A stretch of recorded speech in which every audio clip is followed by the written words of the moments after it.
Still Maryland, did that work out for you? It has. It has? Okay, good job. Alright.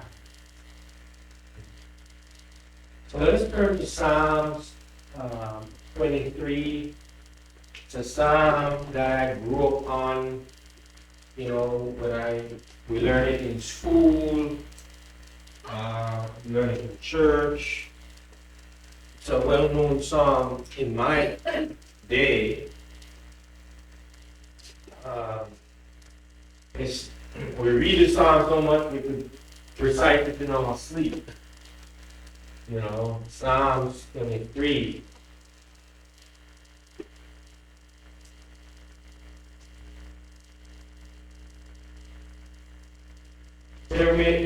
Hear me, Brother Philip? Yeah. Okay, Psalm 23. Psalm 23 is a beautiful psalm of trust and confidence in God's care. Written by David, it resonates with ancient Near Eastern themes of God as a shepherd who intimately cares for his flock. David's imagery would have resonated strongly with Israel, as shepherding was a common vocation and familiar metaphor for divine guidance. This psalm is divided into two distinct yet connected images. God as shepherd, verses 1, 2 to 4, and God as host, verse 5 through 6.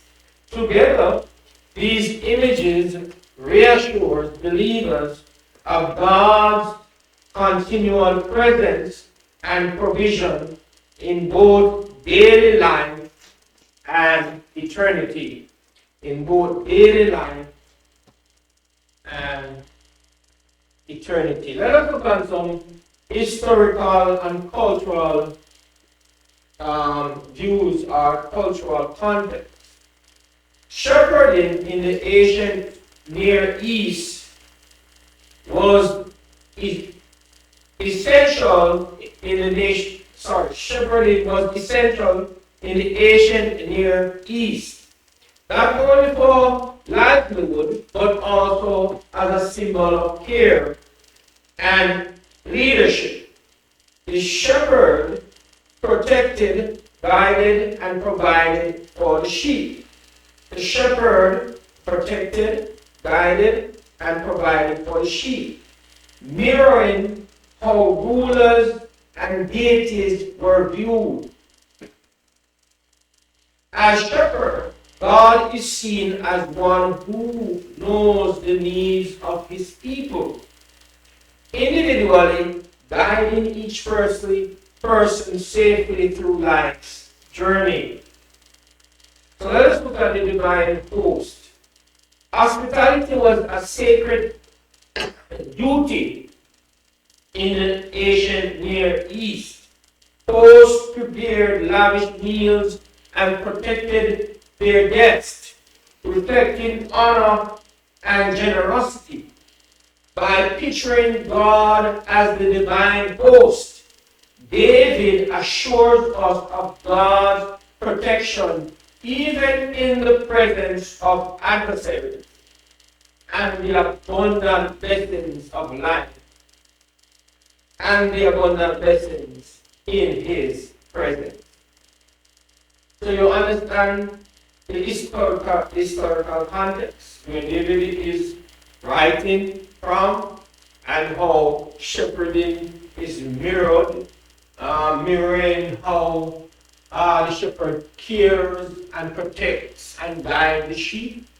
And that mirrors how the divine protector, the divine guide, the divine leader also lead his people and protect his people and provide for his people. So you understand the comparisons and how shepherding is viewed and how David was writing his psalm. Yes, brother. So my understanding is the shepherds at that time were kind of like free range because there wasn't any fences. Yeah, And so they would have a flock of sheep yeah. and they would actually live in the wilderness Mm-hmm. with the sheep. Yeah. They would sleep on the ground Mm-hmm. and they would wake up and count sheep, make sure they're all there. Mm-hmm. They get up in the middle of the night, run off any wolves or Mm-hmm. cats or tigers or whatever. Mm-hmm. And what did David do? He killed a bear. Yeah. So, It's hard to believe there were bears. Yeah. Yes, there were. yeah. So, so it wasn't just a job, it was a lifestyle. Yeah. Mm-hmm. He was right there with them, and he put himself in danger to protect the sheep. You know, a lot of people want to eliminate the males from the homes nowadays. I'm not sexist, okay? But the male provides security. Huh? When your father is around, when your husband, don't you feel safe? Ladies? No? Yeah, but they provide that kind of protection and shepherding. Okay? The Lord is my shepherd, I shall not want. Verse 1. Let us look at verse 1. The Lord is my shepherd, I shall not want. David's statement is one of trust and dependency. It's one of what? Trust and dependency. The phrase I shall not want implies not only provision in this life, but also in the life to come. Someone get for me Psalms 73. Psalms chapter 73 and read from verse 23 to 25. Psalms 73, 23, 25. Nevertheless, I am continually with you. You hold me by my right hand. You will guide me with your counsel, and afterward receive thee to glory. Whom I have in heaven. Whom do I have in heaven but you? Okay. So he's not just provision is not just here, he's leading us to where God is the ultimate fulfillment, where God will take us into heaven. Picture a shepherd with a flock, ensuring each sheep has enough grass, water, and safety from predators. Likewise, God ensures we have everything we truly need, both now and for eternity. This verse encourages us to find contentment and peace in God's provision. In our life, we can trust that God knows what we need and provides abundantly, even in seasons of lack. Now, we're going to be moving on to the second verse. He makes me lie down in green pastures. He leads me beside still water. Yes, sir. Back to my point. Yeah. Would you rather be in green pastures and still waters, or on the side of a rocky mountain on the rocks? I mean, they were living on the ground. Mm-hmm. So, to a shepherd, the green pastures provided food, Yeah. provided a range that could keep the perimeter secure. Mm-hmm. If I were a shepherd, that's exactly where I would want to be. Yeah. Mm-hmm. So this verse evokes the image of paradise. or an Elysian field, symbolic of peace and abundance. The phrase makes me lie down is often seen as God actively leading us to rest and rejuvenation. Rest and rejuvenation. Imagine a shepherd guiding weary sheep to a lush green field by a peaceful river. This is the place of spiritual refreshment where God brings us when we rely on Him. Practically, this verse encourages us to find moments of rest and restoration in God's presence. We can seek Him in prayer, meditation, or scripture to rejuvenate our soul. Verse 4, even though I walk through the valley of the shadow of death, I will fear no evil. This verse acknowledges the reality of life's triumphs. The valley of the shadow of death is a metaphor for dark and fearful times. But with God as our shepherd, we have confidence and protection. Confidence and protection. Imagine walking through a dark, narrow valley with unknown dangers. A shepherd would guide and protect the sheep through such valleys. God does the same, walking with us in times of sorrow, fear, and uncertainty. Uncertainty. So God, I was having a discussion with someone, and there are times, when something is out of your hand and you can't do as you would, because we're creatures, we want to be in somewhat with what you call control, but you're not there. It's out of your hands. And it makes you feel inadequate or vulnerable because of your connection, because of your distance, because of your resources too. Having enough resources to be able to manage the situation.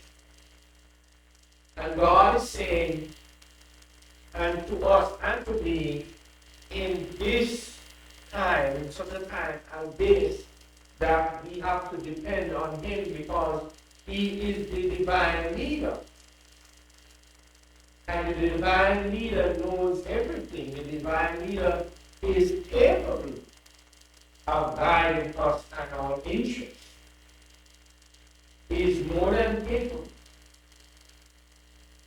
And this is when we exercise faith in the divine leader and trust in the divine leader. And realize we need to be humble enough that we are indeed inadequate. We don't have the ability that the divine leader has. The sheep is considered to be somewhat dumb. If you study a sheep, and the sheep has to depend solely on the shepherd to ward off the wolves, to make sure they don't fall into the water because their wool is so thick that if they fall into the water, they are quickly drowned. The wool is going to absorb all that water and it's going to take them under. They have to solely depend upon the shepherd. We often face trials and dark seasons in life. Remembering God's presence helps us to stay courageous and hopeful. When we encounter fears or hardships, we can turn to Him as our guide and protector, and that's most of the time, that's what, not all the time, but most of the time, that's what I do. You know, there are times when I am wrestling with a situation. The situation is right beneath me. And I will get my phone, I will go to YouTube and I'll put on some gospel music. And I think I have informed you of that new religious songs really help me when I am going through stuff. Yes. I think we are, as people, kind of don't like the sheep, Yeah. because if the sheep does not know of danger, he's just gonna do it. And he's gonna pay the price unless the shepherd is there.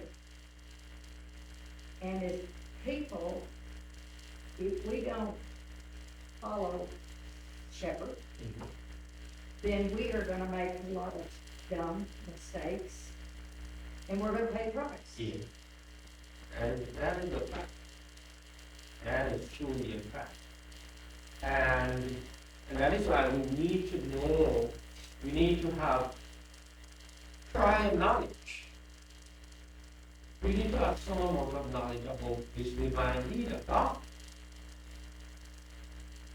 You know, we need to have, the thing is, the shepherd, the sheep will recognize the shepherd, because the shepherd is around, you know, and they're following the shepherd. The shepherd will act accordingly when there is danger. And so we need to recognize God's divine ability. You know, but we are forgetful creatures, because yes, indeed, and Sister Agnes, indeed. And even with all of the prior knowledge that we have, we still make dumb mistakes, you know. Do dumb things. So that's why we need to always connect, you know, with this divine leader of God. Then, verse 5. You prepare a table before me in the presence of my enemies. In a cultural context where boasting was a sacred duty, this verse shows God's lavish provision and honor towards his people, even in hostile situations. Even in hostile situations. And I have experienced this. That there are people who have set out for my downfall, and God exalted me in their midst. Do you understand what I'm saying? If you don't, meaning God took care of me, God protected me, even a few who wanted to see my demise. Back in Jamaica, you know, I was in a church and they wanted to chased me out of the church building. Let me give you the story. It's a relative, you know, sold the property to the church from 69, 4 hours ago, or 68 there. Anyway, the grandfather died, and immediately after the grandfather died, the children, they thought that the land is there and they want to tell me what to do. Now, a member of the church, two sisters in the church, one of them died, and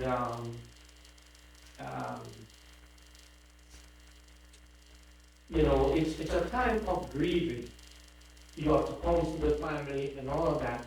Now, there's a piece of patch of land where we usually is a burial ground. Do they have this in the States still, where the church building is on the property and they might bury some members on the property? So we have that in Jamaica. And so I got a call that nobody else should be buried around the back of the building, which the space was very, it's, it is small. When I assessed it, I don't think there was anybody who else who would be able to go around here. Most of the land was taken up with deceased person. So I said, okay, yeah, I don't think so too, but just let me take care of it. Because that time when someone dies, they are instructed me, nobody else. I said, okay, I'll take care of it. And apparently that's not the answer they wanted from. Because you gotta be sensible in terms of a time when somebody is grieving, how you treat such a situation. And so I went back to the family. I shared the sentiments of what was said. And I don't know, someone said something, but to cut a long story short, excuse me.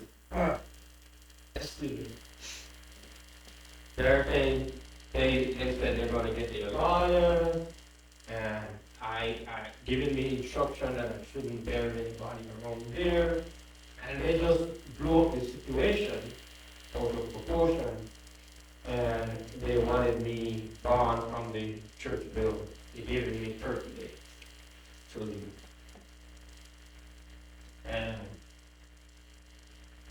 30 days turned 4 years or 5 years. I didn't leave, but in that time or testing, I started to fast and I started to pray. And it was a testing time for not just me, but for the entire church.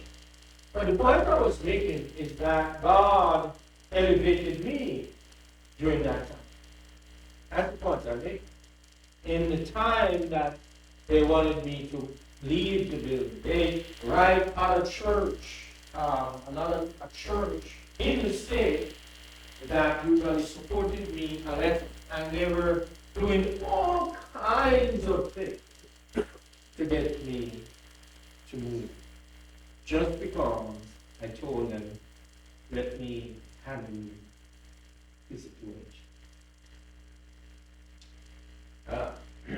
So, God will prosper you. Or God will help you. I remember coming to America. How many years in America? I said, how will you be asking? But I came here with only $2,000 in my pocket. Yeah. Only $2,000. And I finished a degree and I'm going to finish another one back. You understand what I'm saying, bro? So, it was a transition. It was a very hard time for me.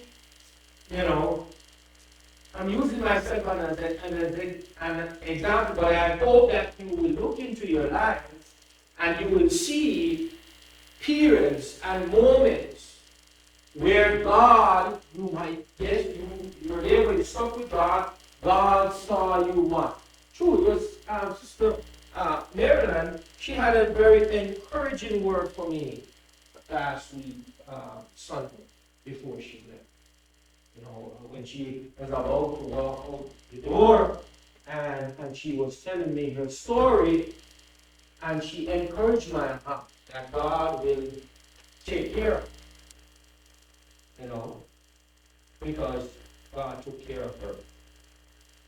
So you look for moments where God showed up in your life. Imagine being invited to a king's banquet while surrounded by your enemies. Instead of fear, there is assurance of safety and honor. God's hospitality is so great that even adversaries witness his blessings over our lives. When facing opposition or hardship, this verse reminds us that God's favor is greater than any threat. God's favor is greater than any threat. His blessings are with us even when others doubt or oppose us, showing his power to provide abundantly. And verse 6. Surely goodness and mercy shall follow me all the days of my life. Here, goodness and mercy are depicted as faithful abundance, like messengers following and guarding a person's life. This symbolizes God's unwavering faithfulness and love that pursues us.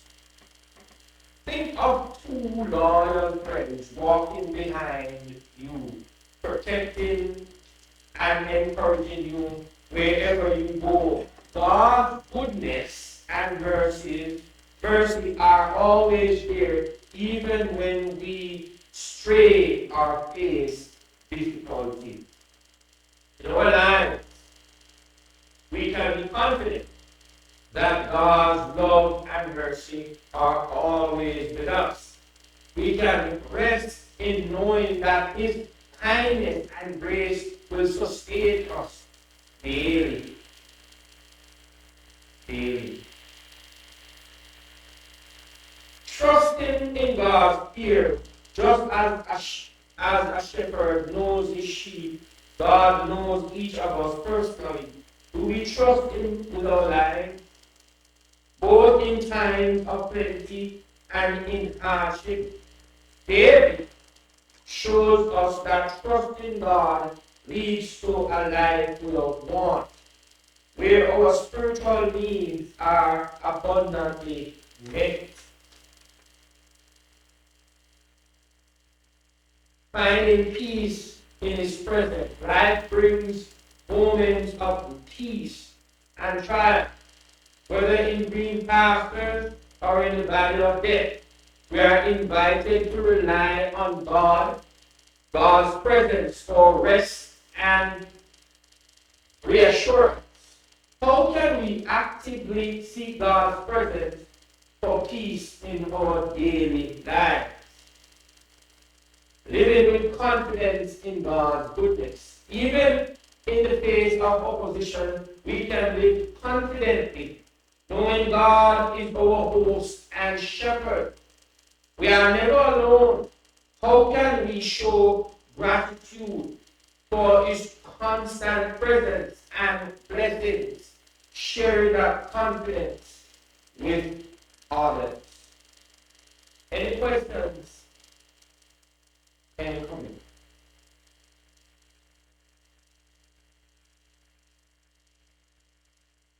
What do we do in a situation, if these people out here don't know the Lord, they know the Lord, they know there's a heaven and a hell. Usually your parents tell you that, whether you live it or not, you've been told that. And you come through the valley, and you have, Lord has prospered you, and has set you on, and you're a child of God, and you believe and you follow him. But these people out here still wanna come and get what God has given you. How do we deal, and this is my child, how do we deal with people who are 50 years old and still wanna come and borrow money to, or wanna,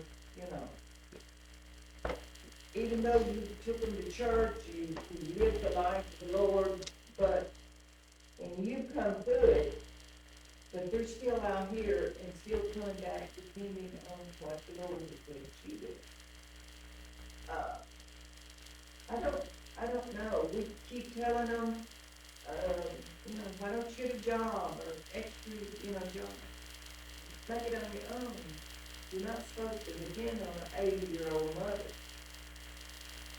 And I tell them you need to put it together because once you get 50, 60 years old, your health goes decline and you can't do anything. I don't know how to deal with these people out there who even come with prison drugs. And they're capable of making it. I don't know how to do it. We love them, we want the very best for them, but all this time you try to teach them and give them, and give and give and give, but they never take hold of their own life. Okay, Do you just turn them loose and let the Lord deal with them, or do you just keep on? okay. No, okay.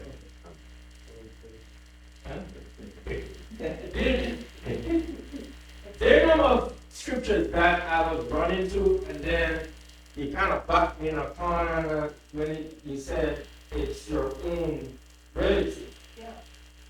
And we're all one big family. I know in Thessalonian, the Bible says if a man doesn't work, he shouldn't eat, you know. Like Philip believes.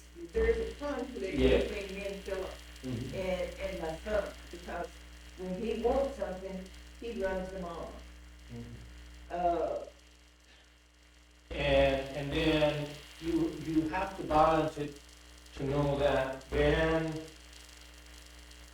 this is the story. There was a man who was protecting his son, everything that he does. When he gets into trouble because he was rich and all that, and eventually he went to prison. Even when he was being tried, his dad was always there for him. And eventually he blamed his dad because his dad was always bailing him out because of his problem. And there's gonna time when you gotta allow them to go through their stuff, to experience stuff. And if you make choices that are not in line with parental guidance, not in line with moral principles, you're going to pay the consequence. So immediately I looked up Luke chapter 9, Jesus instructed the disciples to shake off the dust from their feet when rejected, symbolizing leaving the past behind. It's an ancient custom. Travelers would shake dust from their feet when leaving a place, signifying departure. So, people might not want to say it, but sometimes you gotta let them make their own mistakes and show them some self-love. yeah. Yeah. So Chris, and that's the thing, a lot of people struggle with that decision, Yeah. In benevolence in the food pantries, you try to have and give away. Yeah. And you know that there are some probably coming who have made poor decisions, continue to make them Yeah. lazy and looking for the handout, then some are coming, hopefully that are in need and stuff. That's a struggle we have in that, and, cause it is, when are you helping and when are you enabling, when is it a hand up versus a hand out? And that's a struggle that, everyone, a lot, anybody involved in benevolence, particularly as a parent, the top of things and having raised some of the children and now adults. You see them making poor decisions and you try, and at what point do you just say, can't watch this, what this can't, I don't know what to do, but I know that enabling isn't best for you. Like I say, at an age just like that, I've got to let you fail and see if you learn from it, because the help hasn't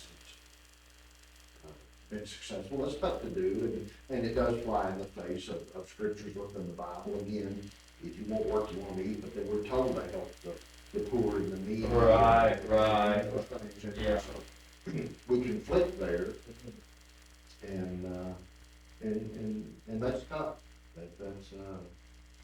That's challenging, I guess. It would be, you know, you just have to do what you think's best, pray about it, what you think is, every situation's different. Let me hear Tom's. Thank you, Brother Ron, for bringing that up.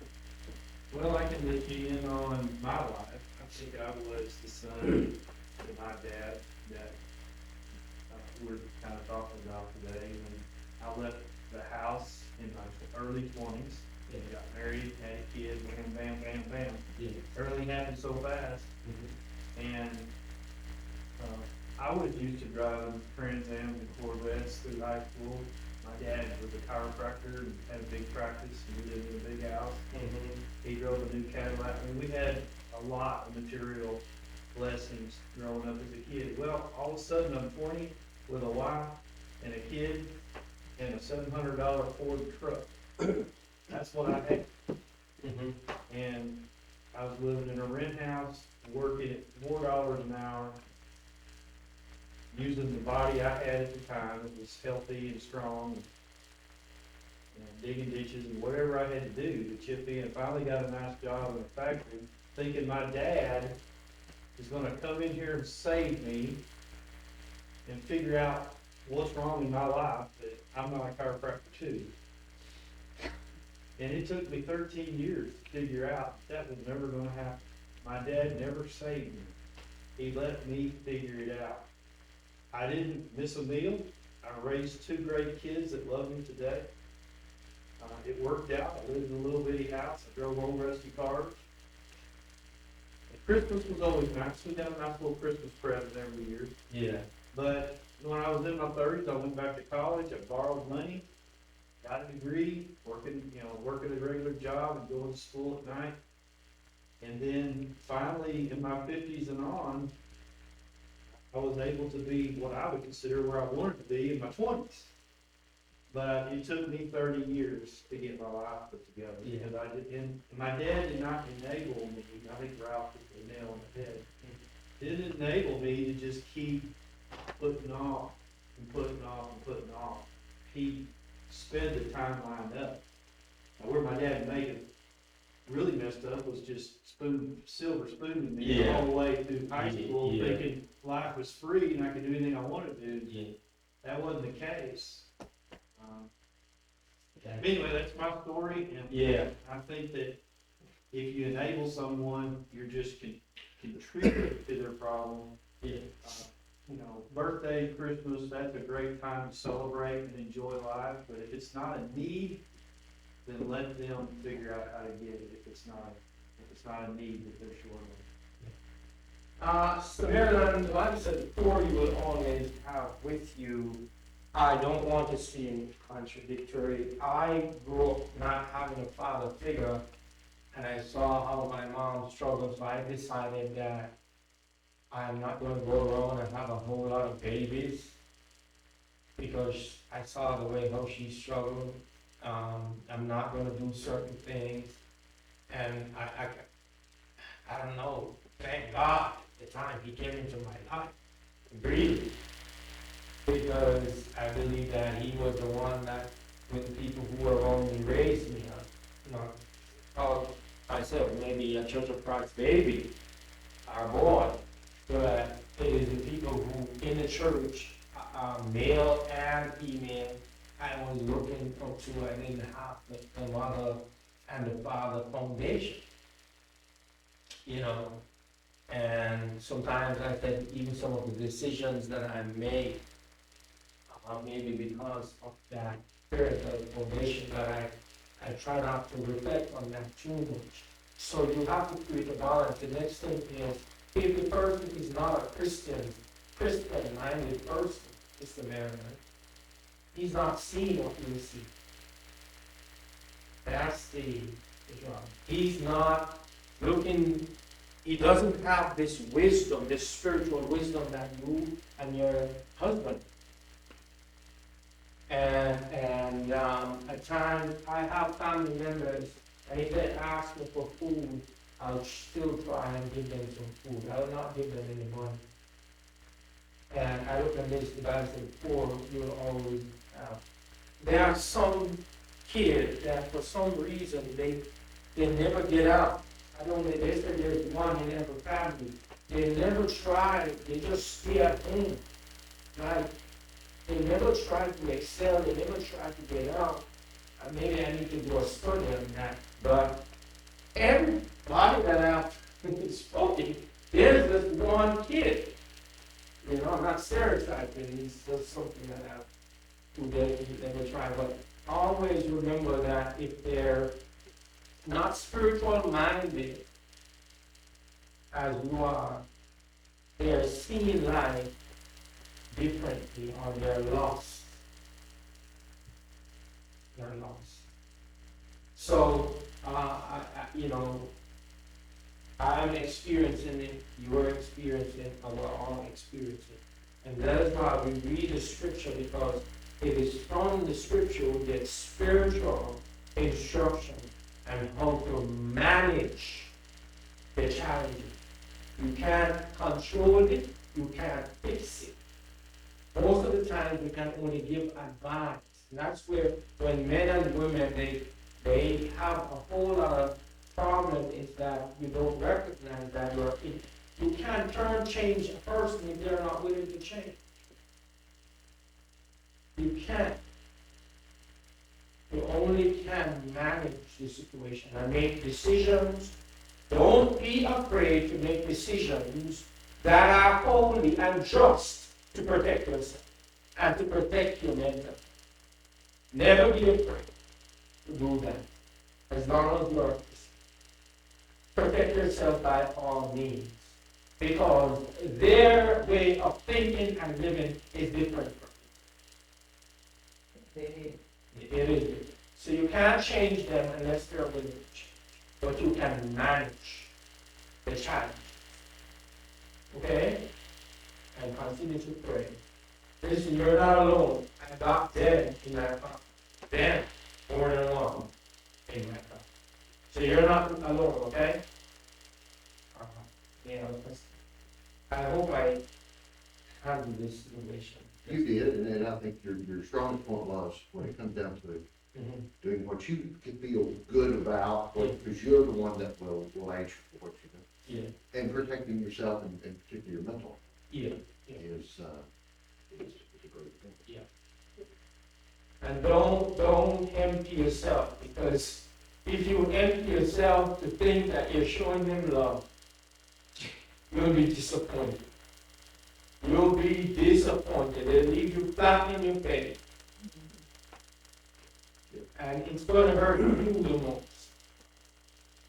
It's going to hurt you the most. Because they think that all that you're doing, you're trying to help, and they're going to change. Nope. They got to meet God and God himself for that to happen. It's like an empty hole. Yeah. You give, and they don't. Yeah. But don't worry about the food. Keep on. If they're hungry, feed them. All right? God bless you. Thank you for your time and your thoughts.